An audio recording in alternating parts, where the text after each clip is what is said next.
This is a CBS News special report. I'm Norah O'Donnell in Washington. You're looking now at live pictures from the Pentagon as we are about to hear the latest news on the U.S. withdrawal from Afghanistan, the longest war in American history. Let's listen. Good afternoon, everyone.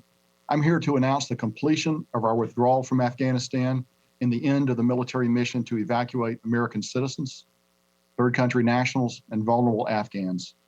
The last C-17 lifted off from Hamid Karzai International Airport on August 30th, this afternoon, at 3:29 p.m. East Coast time. And the last manned aircraft is now clearing the airspace above Afghanistan. We will soon release a photo of the last C-17 departing Afghanistan with Major General Chris Donahue and the U.S. Ambassador to Afghanistan, Ross Wilson, aboard. While the military evacuation is complete, the diplomatic mission to ensure additional U.S. citizens and eligible Afghans who want to leave continues. And I know that you have heard, and I know that you're going to hear more about that from the State Department shortly. Tonight's withdrawal signifies both the end of the military component of the evacuation, but also the end of the nearly 20-year mission that began in Afghanistan shortly after September 11th, 2001. It's a mission that brought Osama bin Laden to a just end, along with many of his al-Qaeda co-conspirators. And it was not a cheap mission. The cost was 2,461 U.S. service members and civilians killed, and more than 20,000 who were injured. Sadly, that includes 13 U.S. service members who were killed last week by an ISIS-K suicide bomber. We honor their sacrifice today as we remember their heroic accomplishments. No words from me could possibly capture the full measure of sacrifices and accomplishments of those who served, nor the emotions they're feeling at this moment. But I will say that I'm proud that both my son and I have been a part of it. Before I open it up for questions, I do want to provide some important context to the evacuation mission that we just completed, in what was the largest non-combatant evacuation in the U.S. military's history. Since August the 14th, over an 18-day period, U.S. military aircraft have evacuated more than 79,000 civilians from Hamid Karzai International Airport. That includes 6,000 Americans and more than 73,500 third country nationals and Afghan civilians. This last category includes special immigrant visas, consular staff, at-risk Afghans, and their families. In total, U.S. and coalition aircraft combined to evacuate more than 123,000 civilians, which were all enabled by U.S. military service members who were securing and operating the airfield. On average, we have evacuated more than 7,500 civilians per day over the 18 days of the mission, which includes 16 full days of evacuations, and more than 19,000 on a single day. These numbers do not include the roughly 5,000 service members and their equipment that were sent to Afghanistan to secure the airfield and who were withdrawn at the conclusion of our mission. The numbers I provided represent a monumental accomplishment, but they do not do justice to the determination, the grit, the flexibility, and the professionalism of the men and women of the U.S. military and our coalition partners who were able to rapidly combine efforts and evacuate so many under such difficult conditions. As such, I think it's important that I provide you with what I hope will be some valuable context. When the President directed the complete withdrawal of U.S. forces from Afghanistan in April, the team at U.S. Central Command began to update and refine our existing plan for a potential non-combatant evacuation operation, or a NEO, in Afghanistan. We have a framework of plans that included numerous branches and sequels, depending on the nature of the security environment. Over time, we continued to refine our plans, which included the interagency, the international community, and other combatant commands. Plans such as this are built upon a number of facts and assumptions, and facts and assumptions change over time. While observing the security environment deteriorate, we continued to update our facts and assumptions. As the security situation rapidly devolved in Afghanistan, we took a number of actions to position ourselves for a potential NEO, based upon direction from the Secretary of Defense. We positioned forces in the region and put them on increased alert. We began to pre-position supplies, and we began some preparatory work on intermediate facilities in Qatar with the support of our gracious host nation. When the evacuation was formally directed on August the 14th, we began to carry out our plan, based upon the initial assumption that the Afghan security forces would be a willing and able security partner in Kabul, defending the capital for a matter of weeks or at least for a few days. Within 24 hours, of course, the Afghan military collapsed completely, opening Kabul up to the Taliban's advance.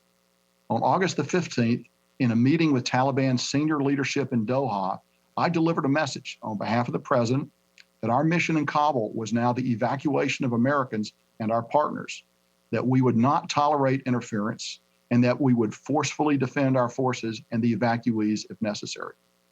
The Taliban's response in that meeting was in line with what they've said publicly.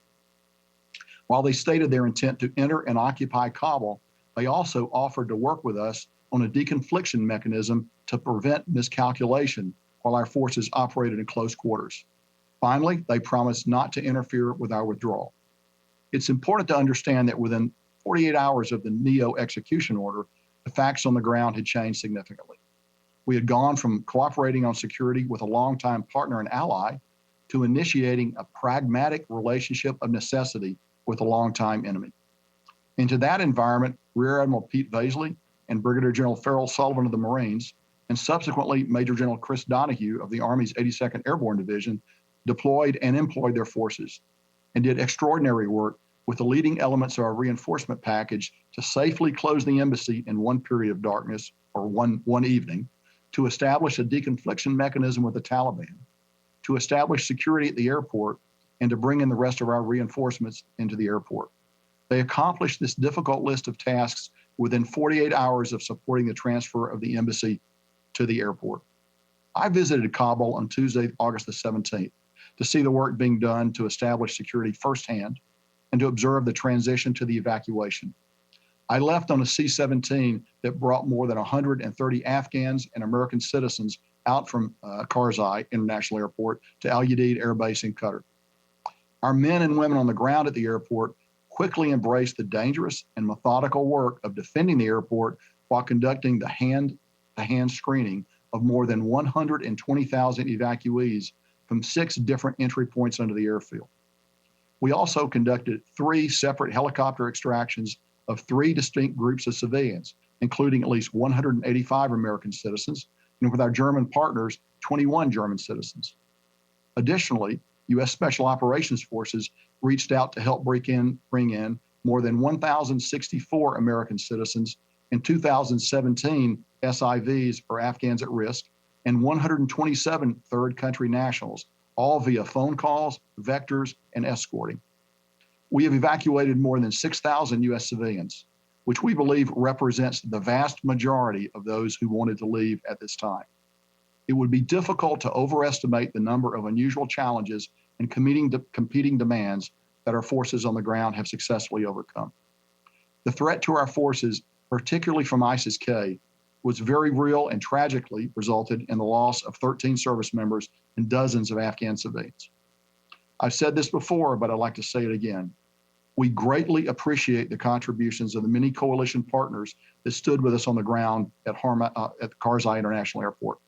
I'm just going to single out one nation as an example of the many: the Norwegians, who maintained their hospital at the airport and who were absolutely critical for the immediate care of our wounded after the Abbey Gate attack. Even after the attack, they agreed to extend the presence of their hospital to provide more coverage for us. Our diplomats have also been with us in Kabul from the beginning, and their work in processing over 120,000 people stands right beside that of their military partners. We were a team on the ground. As I close my remarks, I would like to offer my personal appreciation to the more than 800,000 service members and 25,000 civilians who have served in Afghanistan, and particularly to the families of those whose loved ones have been lost or wounded. Your service, as well as that of your comrades and family members, will never be forgotten. My heart is broken over the losses we sustained 3 days ago. As the poem by Lawrence Benyon goes, we will remember them. The last 18 days have been challenging. Americans can be proud of the men and women of the armed forces who met these challenges head on. I'm now ready to take your questions. Thank you, General. We'll start with the lead at AP. I would ask you to, because we're limited on time, to please limit your follow-up so that more people can get questions asked. Go ahead, Leader. General, thanks for doing this. It's Lita with AP. Can you give us a sense of whether or not there were any American citizens or other civilians who were taken out on any of those last couple of C-17s that flew out this afternoon?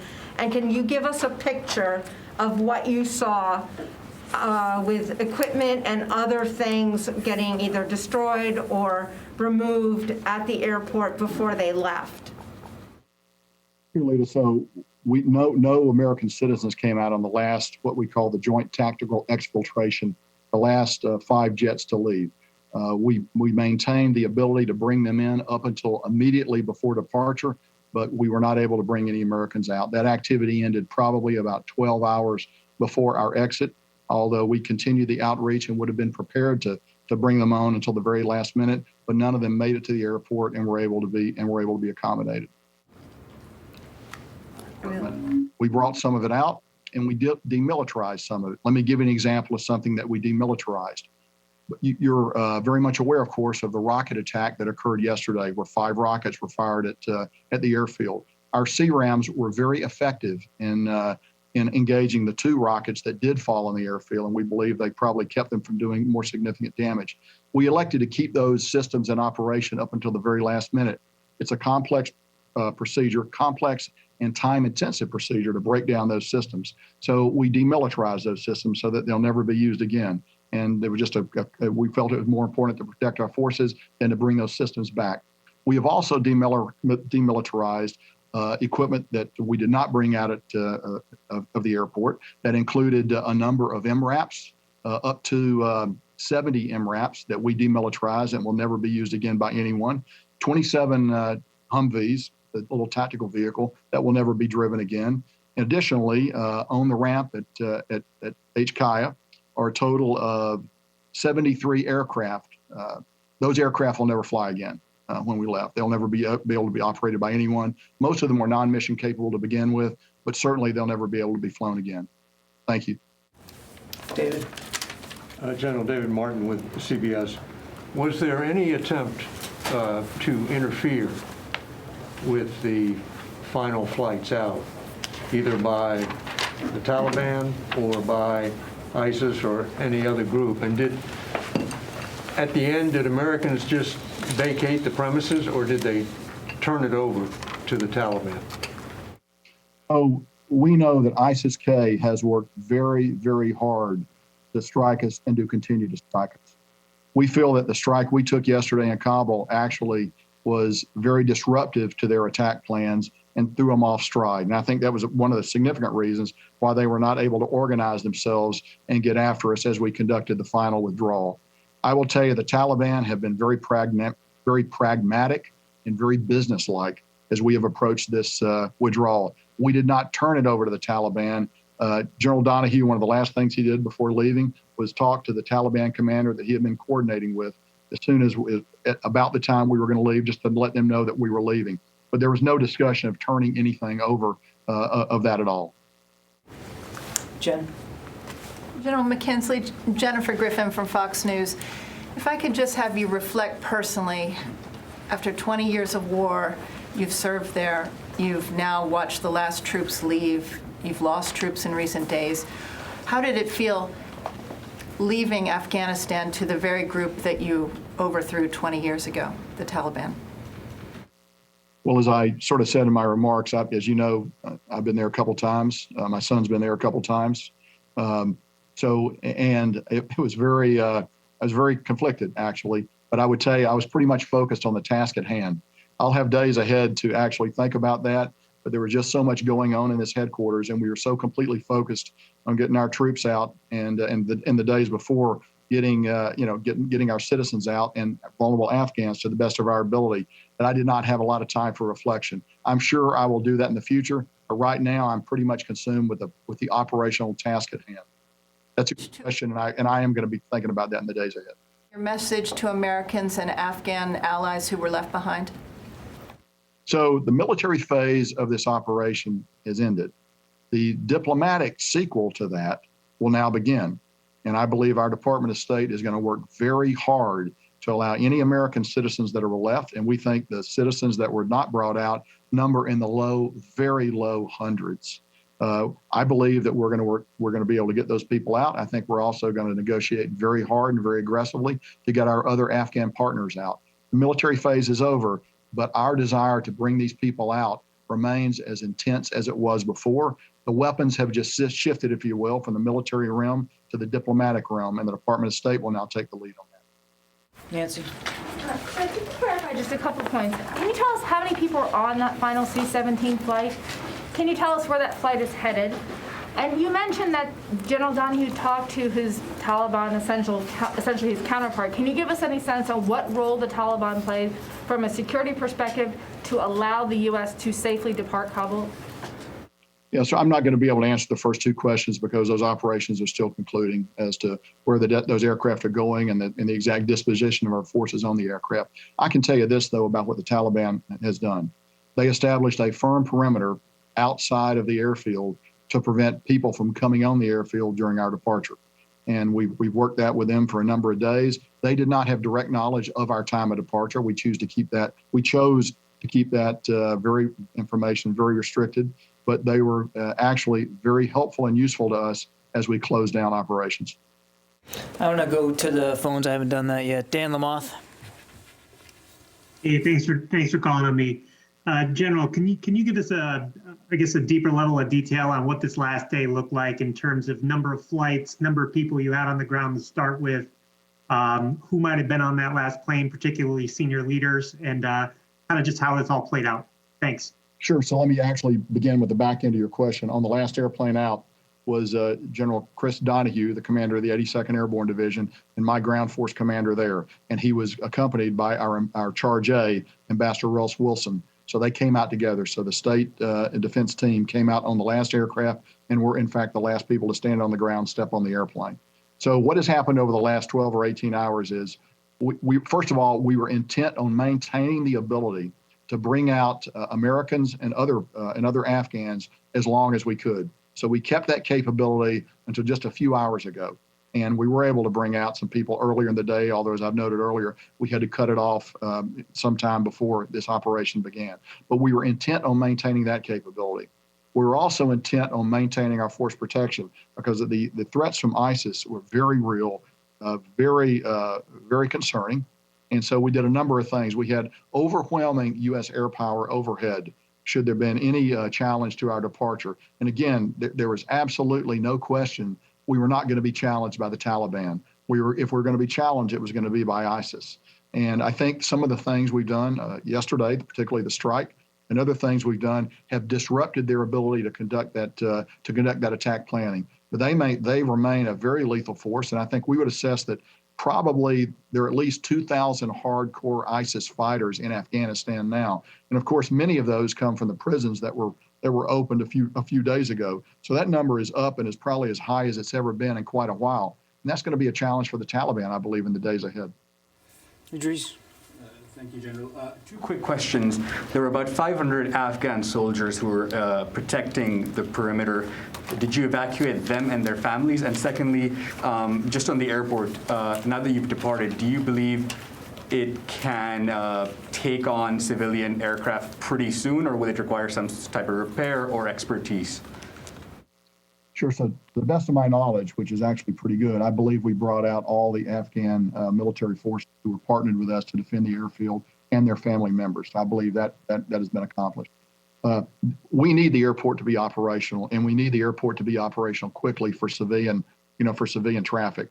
So we're going to do everything we can to help with that. Let me give you an example. One of the things we did not demilitarize as we left were those pieces of equipment that are necessary for airport operations, such as a fire truck, some of the front end loaders, things like that. We left that equipment. So that is available to allow that airport to get back and get operating as soon as possible. And it needs to get operating as soon as possible. Louis. General, today is August 30th, and the deadline had repeatedly been said that it was going to be August 31st. Do you think that there may be some people who had some false hope that they had at least one more day before this happened? And can you explain the tactical decision as to why you completed this mission on the 30th as opposed to the 31st? Sure. So it's actually the 31st in Afghanistan. as we take a look what day of the week, what day of the month it is. It's the 30th here, 31st in Afghanistan. So we actually went out on the 31st, not the 30th, if you look at Afghan time. Look, there's a lot of heartbreak associated with this departure. We did not get everybody out that we wanted to get out. But I think if we'd stayed another 10 days, Louis, we wouldn't have gotten everybody out that we wanted to get out. And there still would have been people who would have been disappointed with that. It's a tough situation.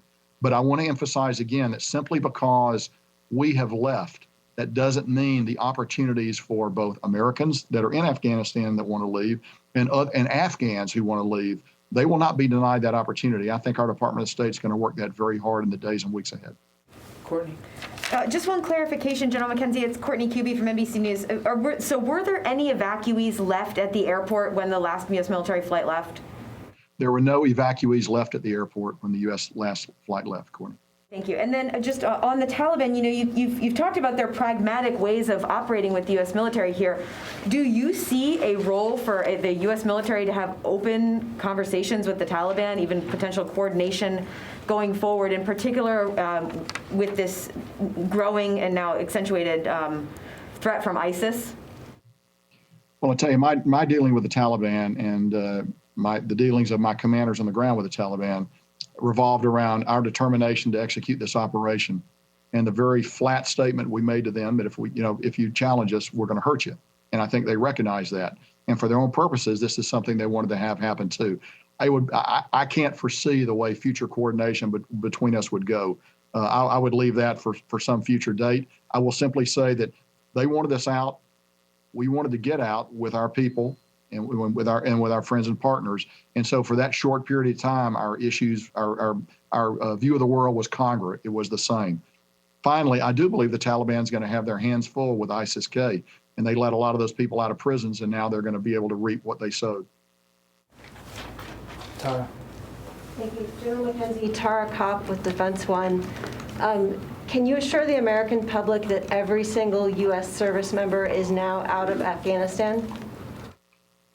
Every single U.S. service member is now out of Afghanistan. I can say that with 100% certainty. Carla?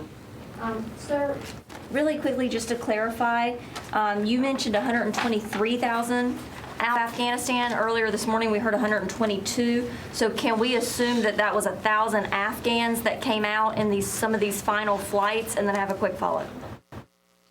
We brought about 1,000 Afghans, I think over 1,500 out in the last 24 hours or so.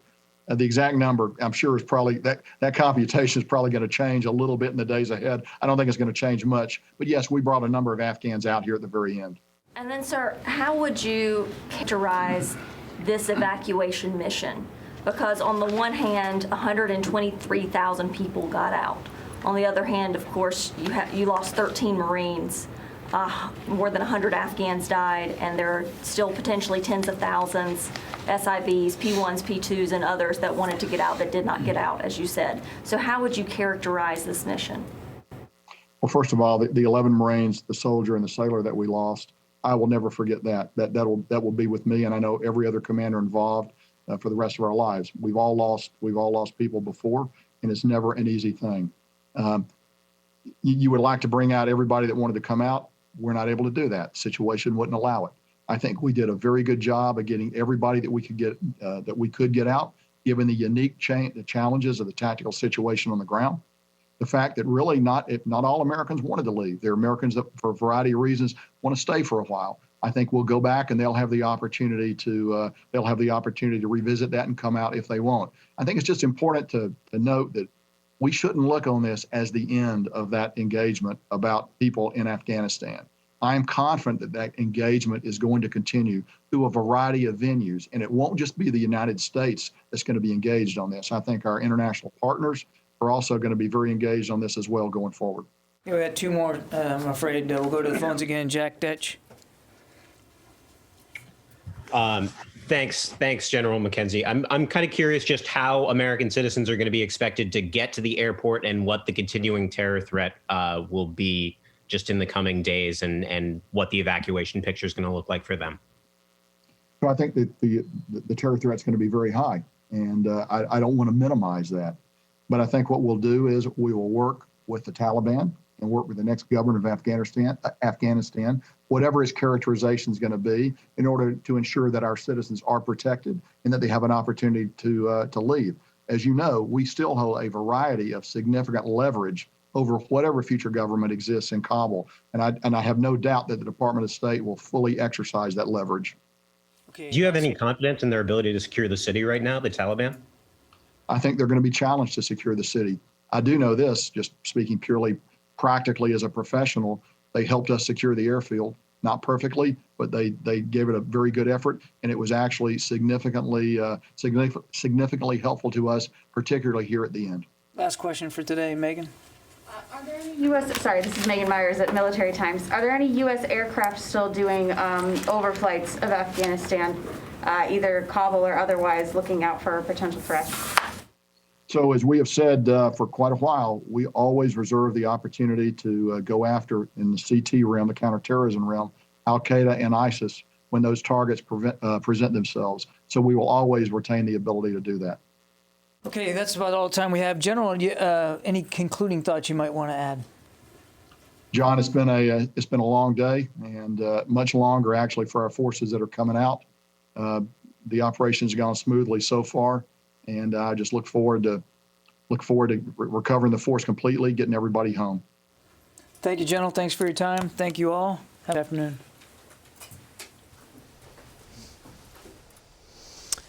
And there it is, a piece of history. The war is over in Afghanistan. For the first time in 20 years, there are no U.S. troops on the ground. Of course, we entered into war in Afghanistan to remove the Taliban from power after 9/11, to prevent Afghanistan from being a safe haven for terrorists. Now that country is being run by the Taliban, with ISIS-K, an offshoot of the ISIS group, also battling there and wanting to harm U.S. citizens. Another important note that while this military phase is over, according to the Pentagon, the diplomatic sequel continues, as there are hundreds of Americans still stranded there that want out. Let's bring in our senior White House and political correspondent, Ed O'Keefe. And Ed, this is quite a milestone for President Biden. That's right. It is Tuesday now in Afghanistan, Nora, and it's been 7,268 days since U.S. forces entered there in response to 9/11. President Biden several times in recent months has said 4 U.S. presidents oversaw this war. He did not want to pass it on to a fifth. What was most interesting, I thought, there in listening to General McKenzie, is him describe what he called a pragmatic relationship of necessity with the Taliban. Didn't call it a partnership, didn't call them an ally, said it was a pragmatic relationship of necessity that existed over the last 2 weeks or so as this historic evacuation continued. And as you heard him say, some bad news in there. There are likely Americans and certainly plenty of eligible Afghans who didn't make it to the airport, couldn't even make it in the final hours because of the situation on the ground there. And there will continue to be a lot of questions from journalists, from friends and family of those people, from members of Congress about why they weren't able to get through and what will be done now in the coming days and weeks to get them out. We asked here at the White House today, what is the message to them? And the Biden administration makes clear that the commitment remains to get them out, but it's going to be quite difficult. One other note, while we will hear from the Pentagon, as we just did, while we'll hear a little later from the State Department, we will not, or we are not currently scheduled to hear from President Biden, although aides say he is likely to speak to this later in the week. No doubt is the president achieving a long-term goal of his, which is to end the war in Afghanistan, fulfill a campaign promise that he made. And at the same time, the president, of course, monitoring the situation here in America with the deadly hurricane that is affecting many people in the Gulf Coast states. Let's bring in CBS's Christina Ruffini at the State Department. And Christina, as was mentioned, this was the largest airlift in American history, and yet hundreds of Americans left behind. What do we know about them? Well, you heard General McKenzie be very frank about that. He said, we did not get everybody out that we wanted to get out. Look, some of the last 4 people out of that airport, the last 4 diplomats, included a consular officer. And that was so if someone got in the gate, if someone showed up at the last minute, they were ready to process those Americans and get them on the plane and safely evacuate them. But as the general said, in the last 4 hours, they just weren't able to make it to the airport.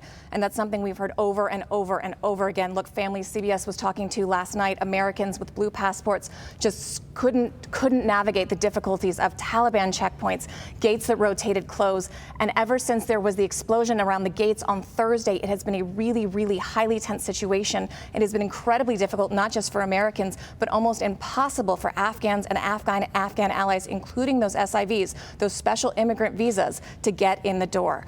We asked earlier today an State Department official if they considered this evacuation a success. And while acknowledging the situation on the ground, that individual said it was a highly efficient and highly effective operation. But I'm sure it doesn't feel that way to the Americans and Afghans left behind. Christina Ruffini at the State Department. Christina, thank you. And as was noted by the Pentagon, the last manned the last plane that left Afghanistan was at 3:29 Eastern Standard Time. On board was the chief diplomat, as well as the 82nd Airborne Division Commander Major General Chris Donahue were on that very last flight that took off. And as was confirmed by the Pentagon, there are no longer any U.S. service members on the ground in Afghanistan. So for more on that, let's bring in CBS's David Martin. And David, the question has been asked, of course, the Taliban then was in charge of the perimeter as this final C-17 was taking off. Yet we learned, of course, there was overwhelming U.S. air power to protect that plane as well. Well, the air power was there in case ISIS attempted another attack on the airport. The Taliban and the U.S. cooperated on this operation. There's no other way to put it. The Taliban wanted us out. We wanted to get out, so they worked together to make that happen. ISIS wanted to kill Americans, and they wanted to make the Taliban look bad. And they did that by launching attacks against the airport. One of them succeeded, a suicide bomber who killed 13 Americans. One of them, a vehicle bomb, was destroyed by an airstrike. And another 5 rockets fired at the airport did not do any damage, but they were considered a threat up to the very end of this operation. And now that the Taliban presumably has run of that airport, there is a lot of American military equipment there, which General McKenzie said had been, quote unquote, demilitarized, by which he meant destroyed so that they could never be used again. And it really is a fairly impressive list of equipment lost. 70 MRAPs, those are those large vehicles that were specifically built for the Afghan war to withstand these roadside bombs that were killing and maiming so many American troops. 27 Humvees, 73 aircraft. That's a lot of equipment to leave behind, and of course it helps explain why the U.S. military was able to get out so quickly. Remember, they put 5,000 troops in to help secure that airport. There were already 1,000 there, so in the past several days they have taken 6,000 out. But obviously they could not take all of the equipment that went with those 6,000 troops. Billions of dollars of American military equipment, including those MRAPs that our soldiers needed so badly in the beginning and middle of this war to protect them from those roadside bombs, those all destroyed as America leaves the longest war in history. And on that note about history, David, I have to ask you, because you certainly covered the Pentagon for these 2 decades. I started covering the Pentagon after 9/11 and spent some time in Afghanistan. You were there many times. Reflect on this moment now, what it means to sort of hear that the war is over. Well, you know, it's on us. And by us, I mean us, not the 800,000 who fought there. They did what they were told to. But we in this country made political choices that led to where we are today. And they may turn out in history to be the right political choices. They may turn out to be the wrong political choices. But you send an army to fight, but it's the country that goes to war. And at the end of the day, it was the country that got tired of this war, and that's why we had to leave. including presidents from both parties, from President Donald Trump and President Joe Biden. David, thank you as always for your incredible reporting and perspective. We should note that our coverage will continue on our 24-hour streaming service, CBSN. You can watch it at cbsnews.com or download our CBS News app on your cell phone or connected TV. There's going to be more in your local news, and we will have a lot more tonight here on the CBS Evening News. This has been a CBS News special report. I'm Norah O'Donnell in Washington. For news 24 hours a day, go to cbsnews.com.